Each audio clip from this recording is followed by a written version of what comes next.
So the strengths and weaknesses question is a very, very important question in B-School interviews. In fact, not just in B-School interviews, in any interview that you prepare for.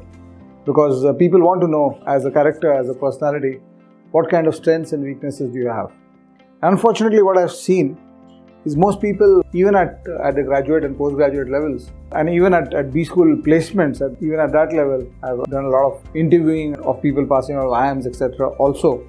And I've seen that most of the time people write strengths and weaknesses which are very much similar to what I'll get at a Delhi public school or a modern school 10th class student, or even a lower level school and a 10th class student writing it.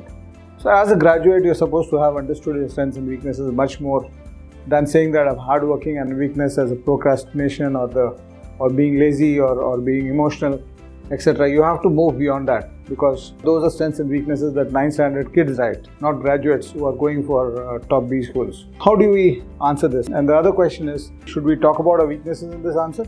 My answer to this is a very big yes. You should actually talk about a lot of weaknesses. A lot of people come up in the interview कि मेरे पास एक ही weakness है. So it's not that you are perfect. You've not become the perfect human, or you've not become God so that you've got no weaknesses. So if you are only talking about one weakness, it basically shows ignorance and shows that you are actually somebody who has not even learned about his weaknesses. So you are still a 7th, 8th standard kid, because if you ask a 9th standard kid, his weaknesses will be very similar to the way you talk about it.